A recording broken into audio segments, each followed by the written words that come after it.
Hey, good evening, everybody. And it has been long overdue, but I am joyous this evening to have our friend, Professor Hamamoto, back, who's an expert in the infiltration of intelligence into academia, not to mention exposing music industry shenanigans, and this week, the Oscars. But there's also just so much to talk about. This is going to be interesting. So, viewers, please follow Hamamoto on his YouTube channel. Let me have a look where he's at these days with his subscribers. Let's see if we can give him a little assist. All of his links are in the description box below this video. Hamamoto on YouTube is the top link in the description box. I'm going to put it in the live chat right now before I look at myself to see where he's at. Do you know where you're at, Professor? Oh, yes. On subscribers. What is it you're at? I think it's about 54,000 something. Ooh, it's Thanks to rising you. steadily, isn't it? It's rising steadily. 54.6. I'll be at 100 before long. Yes, you will. And then it just goes and goes. All right, so the Oscars then. Should we start with that? Mr. Attwood, it's wonderful being back with you today, and you're wonderful. Oh, thank you. Yes, we will talk about the Oscars, and if it's okay, I'd like to drill down a little bit more closely into Ariana Grande, right? Because there's a lot of chatter about her on TubeU and the socials, and any manner of gossip about her life and her doings. And then further, I'd like to talk about the remake or the revisioning of the classic Wizard of Oz. It's now been transformed into a feature extravaganza musical film known as Wicked, and Ariana Grande and her co-star named Cynthia Evero, I think it's pronounced. She's Black British, by the way. And she has training at the Royal Academy of Dramatic Arts. She has a bachelor's degree from there. So she's a real actor, unlike most of your American people who are celebrities first, actors second. And she does a very good job there. But there's a lot of problems in the Emerald City, the land of Oz. And for one thing, does that tie into Gene Hackman, the Wizard of Oz?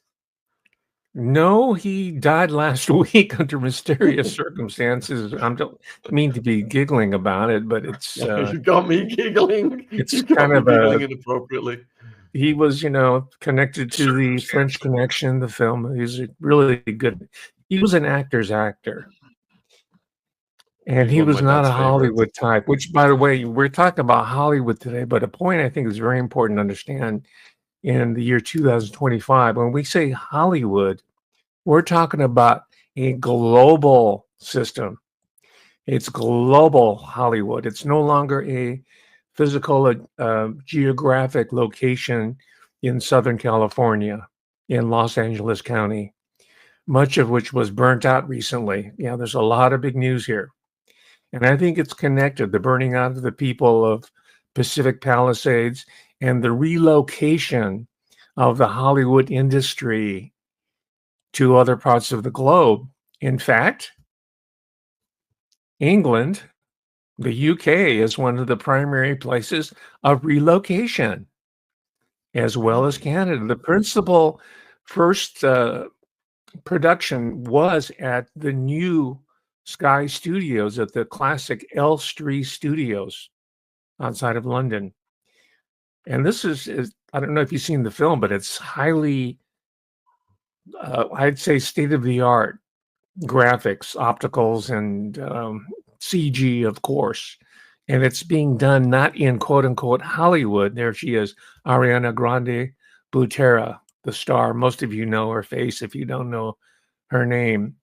And then the other part of the so-called Hollywood film, Wicked, was filmed in Canada. Because I waited, and in preparation for today's appearance, I watched the film from beginning to end. It's over 2 hours long, by the way. It's about the gayest film you'll ever want to watch. intentionally so, because part of the agenda, and I hope you don't get dinged for this, but they're proud of it themselves because I've been watching, the gay channels on TubeU. They're very proud that their agenda is getting so much exposure, central exposure. And this film has already made big box office. It's made relatively cheaply. It's already made, I think, over $700 million in the global market. So we're talking about global Hollywood. And part of this global, in addition to production, we talked about Canada and the UK. It's an international, it's an Anglo-American production. You're also talking about the rise, and it's no news to anybody, the rise of Asia. So there is a unusually large number of significant presence of yellow people in the land of Oz, in the Emerald City. One is the head witch. She's the dean of sorcery at Wiz University. It's sort of like Hogswart University. Harry Potter has Harry Potterish overtones, sort of like also, what was it, Willy Wonka? It has these sort of fantastical images. The person who did the art direction for Wicked deserves the Academy Award. Maybe they won it. I'm not really sure because I didn't follow it that closely. But you've got Michelle Yeoh, this woman. Her name is Harible. I might be getting her name wrong, so the nitpickers can correct me down there. It doesn't invalidate what I'm saying if I get her name wrong. But the point is, it's Michelle Yeoh.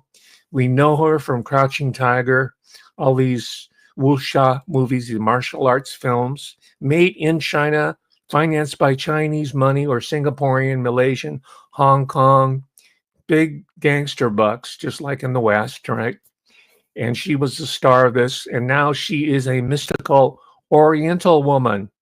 Michelle Yeoh, by the way, she was also Miss Malaysia many years ago. So most people would recognize her face, and now she's moved in sort of this sort of mystical Oriental grandmotherly role as the dean of sorcery studies at Wiz University, WHIZ, which is probably, I'm guessing, ghetto talk for a wizard, because the Wizard of Oz, this is only part one, by the way. We're in for a franchise here because it's a moneymaker. So there's going to be a Wicked 2, maybe a Wicked 3 until Ariana Grande ages out. And the backstory is this woman who is Cynthia Evero, the Black British woman actress, educated at RADA, the Royal Academy of Dramatic Arts. The backstory is that, as you know from the classic film, she gets crushed by the house, right? And Dorothy sees this, and the ruby slippers are taken by her, and then on we go into the classic. I think 1932 is when it came out, the original. So the film is about how the Wicked Witch of the West became wicked, hence the title of the film. And it so happens that she, the witch in this one here, is a Black woman. She's Black British, as I mentioned, but they don't want to be so obvious in talking about race, so they make her being different. This is the Wicked Witch of the West. Her name is Alpha or something like, I can't remember exactly. It's probably an anagram of something. It's very Kabbalistic. There's a lot of word magic in here. And I've only seen the film once. So the backstory is that she was born green. So you have a Black British actress who was born green, and not because she's Black is she different, but because she's born green, because we're in the post-racial era. As a lot of my critics like to remind me, because they said, why are you always talking about yellow people and race? And that's the reality, even in 2025. So they make this, the producers, the writers, do this little clever twist and make her into a green. And her whole deal is that she wants, and there's a lot of agendas that are going to start playing out 20 years from now. when the little ones who are watching this film, they're entranced by it, come of age, they reach the age of reason, and all of their childhood programming and, dare I say, grooming is going to click in. So I already see that in about from 10, 15 to 20 years from now, there's going to be a renewal of so-called animal rights, right? Because part of the subtext in the film Wicked is the professor who's a goat. He's a talking, speaking goat. He's four-legged, and there's other animals that teach at Wiz University. They're professors. But that's a way of slipping in Holocaust, crystal knock type subtext into Wicked. The writers are Jewish, not coincidentally. There's always some sort of Holocaust subtext, even in the most seemingly unlikely film is The Wizard of Oz. And they put it in there because the Gestapo comes into the classroom and takes Professor Goat out there. And who's the person who's Satan? These are like professors who were kicked out of the US. They went to the UK and Britain to create the nuclear bomb, right? Or people like Einstein, people of the Frankfurt School. These are all Jewish intellectuals, Theodor Adorno and Horkheimer, all those people, right? They came to Britain. Well, Freud, too, spent the last part of his life in London.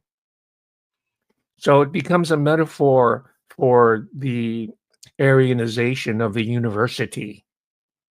You've got a question from Yes, Nicole. already. The Wicked Witch in the original movie is green. So why shouldn't Alphaba be green? Well, because in the film, the remake of it, she's black. She's a black woman. Why wouldn't she be a white person? The original witch, Margaret Hamilton, was a white lady. They're not picking Cynthia Elvira on sheer talent alone. The racial dimension is crucial to the story. Just as sort of a latent anti-Semitism within the text is very important to be put in there. In addition to the fact, I mean, everybody knows about the metaphysical, the occultic dimension of this persona that we love and know through Nickelodeon, the cable channel, which also is international. We know the persona of Ariana Grande, and that's what everybody's fixating on. The fact that she goes on chat shows and says, yes, I'm a witch, right? And she's gifted. She's a transgenerational witch, by the way, in the remake Wicked.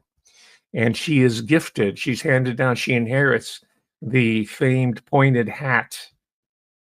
But she bequeaths it to her friend, Alphabet, the black woman, the green black woman, because she already has psi powers, PSI, telekinesis. And that's why she was let into the school, Wiz University, because Michelle Yeoh, the dean of occultic, supernatural, Luciferian studies, wants to cultivate her for her use to go to work for the Wizard of Oz. And it's the Wizard of Oz who's responsible for the Aryanization, the humanization of the university to get rid of the animals. And the animals are Jews. These are the expats that left Germany, starting the late, directors, people like Fritz Lang, even though his wife, Thea von Harbo herself was a Nazi, Fritz Lang, who did all these anti-fascist films. A lot of them came to the Pacific Palisades that was recently burnt out. A lot of them settled in New York. The whole psychiatric, psychoanalytic establishment came to places like New York and San Francisco. And they had to bring in people like C.G. Jung, Carl Gustav Jung, who was the grandson and son of a clergyman, Protestant, to avoid these accusations that this is a Jewish science, psychology and psychiatry. That's one of the, according to the biographies and whatnot. So there's all these different layers that are in operation when you're watching the Academy Awards. And Jeff Goldblum, not Jeff Gold, I'm sorry, I get them mixed up.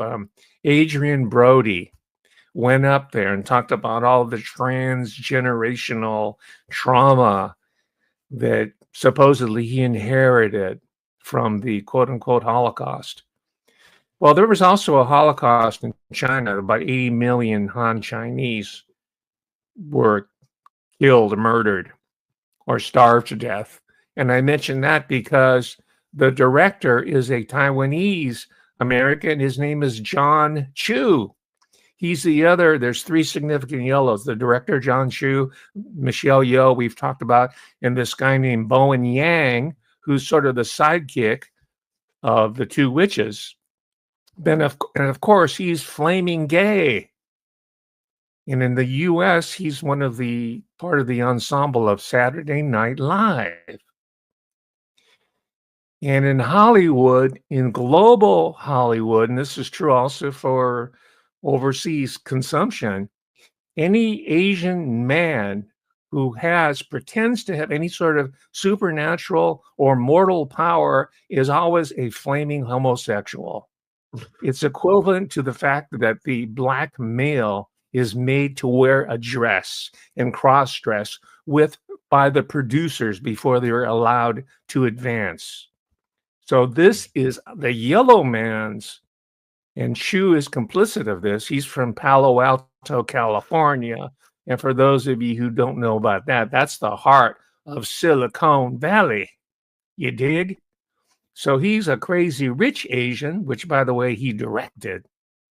That made big box office. I'm sure that's why they picked him as a second or third choice to direct Wicked, because they know he could do the job.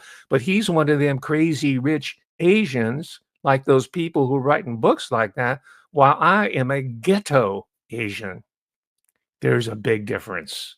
So please don't confuse me for being one of them crazy rich Asians, because there's gonna be a glut of them. I'm more interested in stories of the ghetto people like me, the ones who are working in Chinatown in anonymity, not the ones who are from Silicon Valley, who have tons of money, who only a generation ago could not even live there.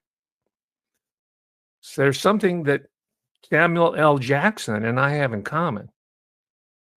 You know the actor Samuel L. Jackson? There's something that we have. We both grew up in segregation. We were not allowed to live in the Palo Alto as John Chu and the other crazy rich Asians. So I'm telling you this as best as I can, because I know a lot of people say, well, the original witch was green, so why are you making a big issue out of it? I'm telling you this is because then we can forestall this whole propaganda assault that's coming down the path. You're going to get nothing but crazy rich transnationals, yellow people in quote unquote Hollywood, which includes the UK, and also because they also want to make sure that China doesn't get a foothold in financing and producing their own films.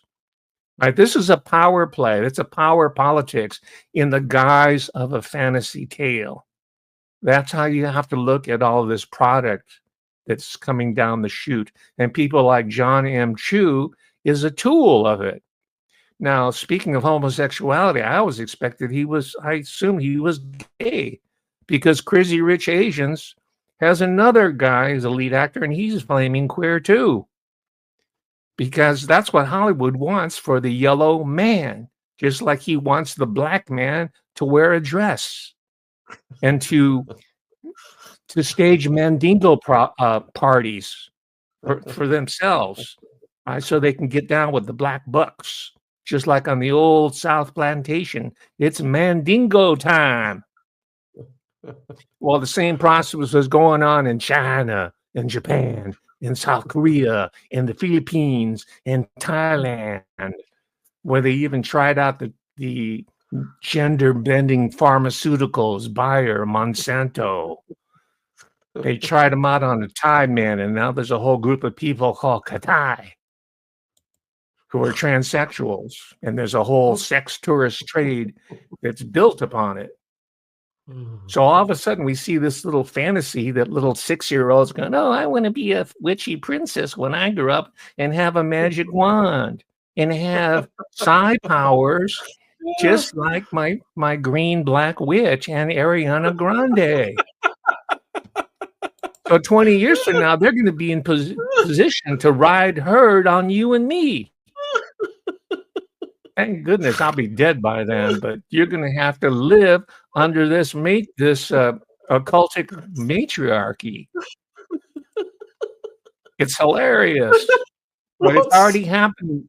In the U.S., we've got some militant transvestites which are committing acts of terrorism on Tesla dealerships. They're striking out against Elon Musk. One of the writers for the Alex Jones show was murdered in his house in Austin just a couple days ago. We're talking about dying. Pardon me? Before we move on to that, yes. Can I just ask you? Yes. What is the deal with this Ariana lady? She looks a few Fruit Loops short of becoming a glazed over Stepford wife. What's going on with her? Well, that's a good analogy, and that was written by Ira Levin, by the way, who wrote Rosemary's Baby. Ira Levin was written into it. Well, you know who she bears a resemblance to? The Canadian woman, the songbird, Celine Dion. She's got the same facial affect of someone who's an adrenochrome consumer. Has she been MK Ultra'd? Yeah, adrenochrome. She's got the adrenochrome facial aspect. Let's stay away from that word. Okay, sorry. I had a friend who lost his entire channel over it. But please jump in if I go overboard. Do you know her backstory then? Yeah, she's a child star, and I did want to talk about Nickelodeon, even though we're talking about Hollywood and the Oscars and all that. But Nickelodeon is a feeder stream to what we call global Hollywood, and it's a cable channel. And there is British Nickelodeon. I checked it out before coming on here. They have them in Asia. They're in northern Mexico. They're a global franchise. And guess who their audience is? Chillins. Boogie chillins. Children. I'm from the hood, remember? So I say chillin. And she was a child star. She was a voodoo child. Remember the Jimi Hendrix song, Voodoo Child? Yeah. She's a voodoo child. So was she given up by her parents for fame? Yes. How did you guess? It's a sacrifice. By the way, people in academia give up their children for advancement. They allow them to go into these MK Ultra. I had this one colleague whose daughter became a boy and whose son became a girl. Is that coincidental? No, I think he donated, just like Ted Kaczynski, the Unabomber. He went to Harvard. It's in a book called Harvard and the Unabomber, Alston Chase. And he was in this program, longitudinal study by a guy named Charles Murray that came right out of the U.S. intelligence. And they were able to craft these people that we sort of called Manchurian candidates. And that whole trope has been allegorized into triviality. That's the risk that we run here. We say, oh, Dr. Jekyll, Mr. Hyde, Manchurian candidate. We're using all these tropes, these memes, these allegories. They've lost their radical meaning. So I encourage everybody to go back to the original Manchurian candidate directed by the great John Frankenheimer, who, by the way, the person who owned the rights to Manchurian candidate was none other than Frank Sinatra, who's in the film. And the great British actor Lawrence Harvey's in there. An incredible. I just saw it again recently because I needed to reacquaint myself to this process that's still very much in play in the 21st century, in 2025. Because we run the risk here, think, oh, we know that already. We heard Ian Carroll on Joe Rogan talking about this, that, and the other. some guy who's been studying for 2 years and, oh yeah, I know everything about it now. I know about the New World Order. I know about MK Ultra. I know about all this. So it's sort of a premature understanding that is working for the other side, right? And this film, the filmmakers, the film writers understand that we have this newly awakened audience. So they're tackling this classic material, The Wizard of Oz, which was written by L. Frank Baum, an American. He wrote a series of 14 books with the Wizard of Oz theme. They're putting a new spin on it for the next generation. So the children of today on the process of being weaponized for rule tomorrow. The ones we see, the transgender terrorists of today, those people were in formation 20 years ago. The ones that are burning, firebombing the Tesla automobiles and are targeting certain people for death here in America. I don't know if it's happening in Britain yet, but it's happening. It's being suppressed by both mainstream news and independent news. Those people were groomed 20 years ago, a la Manchurian, quote unquote, candidate. It's a delayed reaction. You got a question? And they're using, pardon me? You got a question from RS. Yes. Professor, do you believe social status makes them sell their offspring? If you mean that it's an attempt to advance themselves within the system, then yes, that's what I mean. If they're already there, they have no need. But it's usually the people who are the aspiring middle-class professionals that will do that. And it's biblical. Any number, not just biblical, it's archetypal. People have sold their own flesh and blood in order to advance themselves in society. So it's not unique to us. It's we have to be on guard of this because it seems to be a cultural universe, trans-historical cultural universal. Okay, thank you. I mean, we have people who abort creatures, human beings, with the idea that, oh, it's going to hurt my career. It's going to set me back over at BlackRock, where I work as an accountant, right? Or I'm going to, I'm going through tenure, so I can't afford to have a baby right now, so I'll just get rid of it. So there's all this calculus, and it's been normalized over the past few decades that human life can be treated in such a fashion. And it can be under the guise of so-called kid power. I mean, in preparation for this talk, I was looking in academic papers. All of them say that Nickelodeon Network, people like Ariana Grande, represent children's culture. There is no children's culture. There's just culture. There is no woman's culture. There's no man's culture. There's just culture. This is an attempt to segment the audience and put them into a tube. That's why it's called Tube View. To silo people and to cultivate them and, dare I say, groom them along certain lines for certain specific needs to serve the system. And that's what Wicked is doing. I mean, even the original Wizard of Oz had a political subtext. L. Frank Baum was someone who wanted to promote precious metals, silver, gold, not paper dollars, which eventually were done away with, the Bretton Woods Agreement, right? And it's coded in the form of a child's tale, but it's a very adult story. So for those parents out there and grandparents, you want to be there sitting down when you're watching Wicked or watching any Nickelodeon program at all. There's a reason why they're called programs, right? You want to be there to see what's being put in their minds under your nose. One of the main characters is a guy named SpongeBob. He's a grotesquerie. He's not a human. He's not an object. He's a sponge. He's a transgenic, mutagenic creature. And this is a network that's chock full of supposed third wave feminists. All the executives, the presidents, they are women's, or if you like women. But remember, I'm from the ghetto, so I say women's.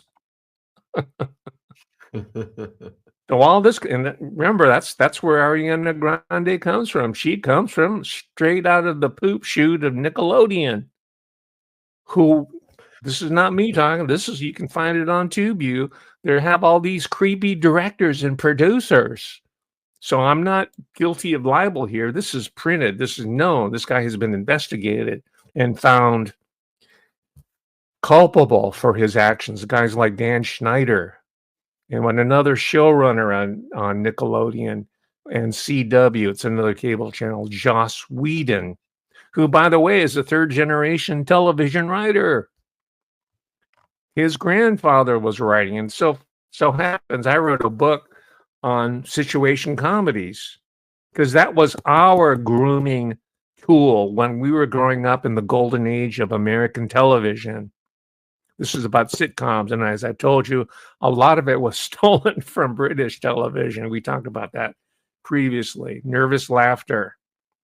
So this is a ongoing process, but we're so close to it now, and we're enthralled by the occult power of people like Ariana Grande, who has a 4-octave range, singing range. She's like a Mariah Carey level. My dog whistle singing. Incredible singer, but she's completely steeped in this world of Nickelodeon. Continue with the questions, please. Or right. So I'm going to put you on the spot now. Okay, please. I'm going to show you a video of Jim Carrey, and I'm going to pause it at pertinent points and get your thoughts on the deeper meanings, your interpretation of the deeper meanings of what he's saying. So, are you ready for this? Are you? I am ready. Nobody can beat me, even ChatGPT or Grok. Right, here we go. Have I got it on the? Is it on the screen? Can you see it? Not yet. Oh, let me see what I've done. 1 second. There it is. That's why. Okay. Wondered where it had gone. Let me make it big. There we go. And play. Here we go. Say, Jim Carrey. Yes. What? I've covered a lot of fashion weeks. This is the first time I've run into Jim Carrey. Wait, tell me, is it true you're wandering the streets? You need a date to the party? What's up? No. I'm doing just fine. I just, there's no meaning to any of this. So I wanted to find the most meaningless thing that I could come to and join, and here I am. What do you think of that? There's no meaning to any of this. I've seen this one before, and you know what? He's dead serious. Jim Carrey is the personification of the real meaning of woke, not this fake USAID funded wokeness, this BLM La Raza woke, but he's really woke, as with the original, as we use the term 30, 40 years ago. That's Jim Carrey. I will watch any movie that he puts out there. And I think what happened is that he was in the Truman Show, and he realized, damn, this is what it's all about. And he changed completely after that movie. Did you ever see Truman Show? With the fake TV thing, yes. Yes, it's sort of like, reality show, but it's a closed universe, sort of like Nickelodeon, sort of like Wicked. It's quote unquote Hollywood. And I think he's clowning this woman. I mean, he's not trying to embarrass her. He knows that she's just sort of a drone, right, holding a microphone. Some wannabe who, semi-Stepford Ariana glazed eye look, doesn't she? Like Kanye's Bianca. She does. Yeah.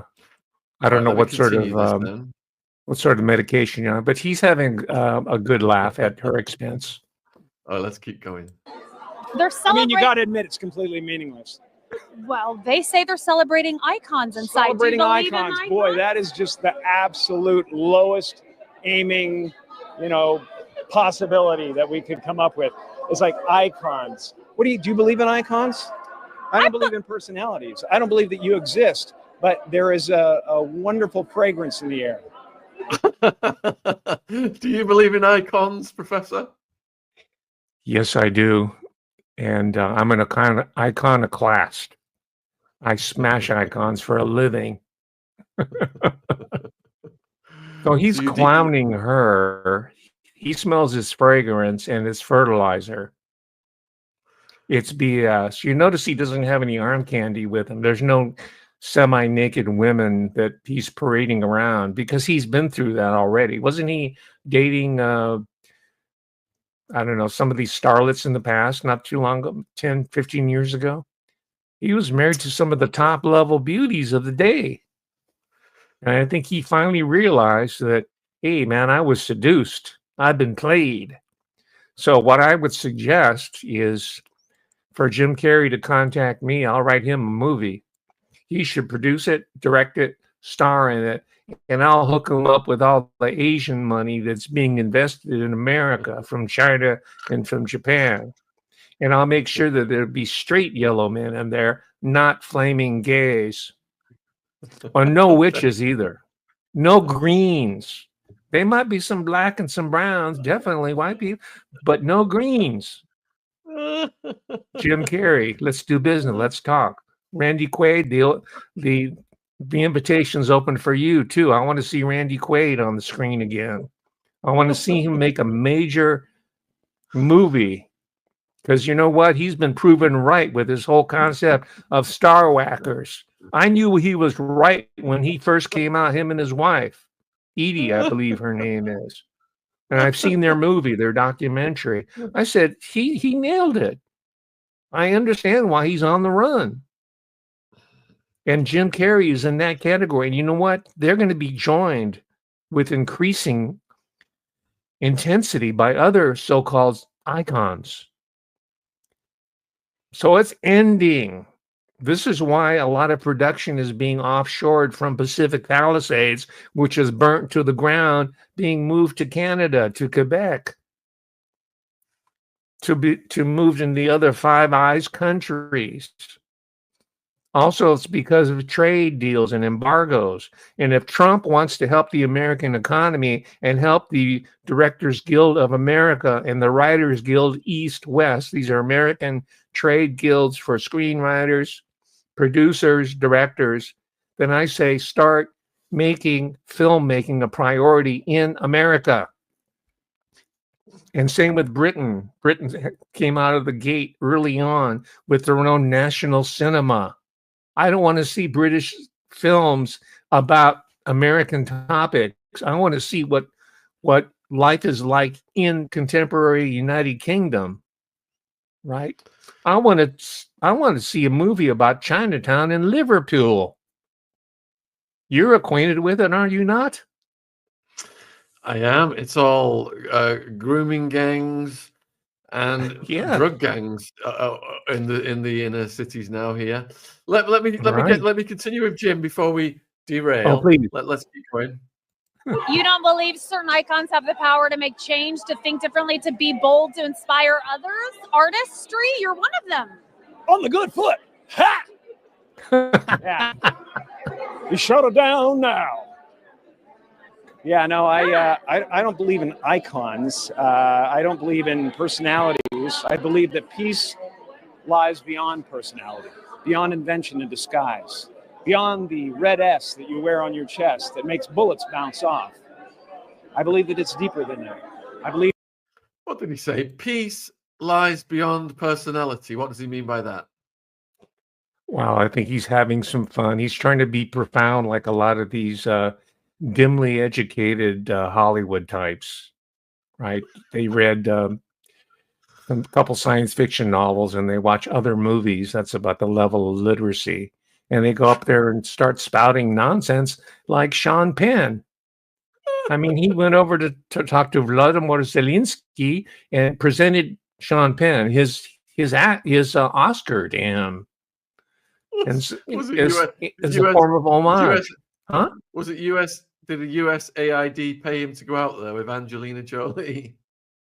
That or NATO? They're probably all the same. NATO and the United Nations, which is crazy because his father was a really Arthur Penn was he was an excellent director. This is before directors were completely controlled from the University of Southern California Cinema School, NYU Cinema School, UCLA Cinema School. Before the academic world start enforcing a certain ideological orthodoxy on creators. Originally, this talent came out of the rough and tumble Lower East Side. They were ghetto. They were the sons of Jewish immigrants or immigrants themselves from other countries. And they had a hard scrabble existence and understanding of the world. The ones we're seeing now are a bunch of crazy rich people like John Chu and Kevin, whatever his name is, who wrote Crazy Rich Asian. His grandfather was the head of the Overseas Chinese Bank. He comes from a banking family. No wonder he's going to get a publishing contract. No ghetto Asian like me is going to get nothing. So I'm with Jim Carrey all the way. I am with Kanye West. I stand with him.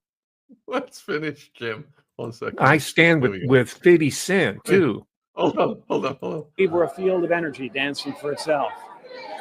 And I don't care. But Jim, you got really dressed up for the occasion. You look good. No, I didn't. Was that an get dressed accident? up. I didn't get dressed up. Who did? There is no me.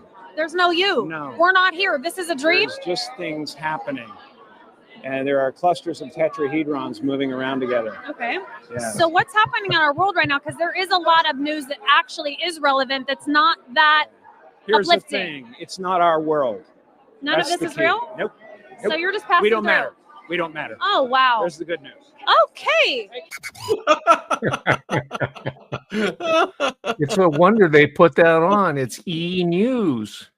It's about as lowbrow as you can get. TMZ, all that stuff. And believe me, I watch it. I've seen that interview. I'm not above it. Mr. Attwood, I am of the people. I'm into the culture. The difference is that I don't embrace the icon. I throw it down on the ground and stomp on it. And in place, I put my culture out there, my word, my intelligence, my creativity. And I encourage everybody who's watching this, especially the young people, to follow that same pattern.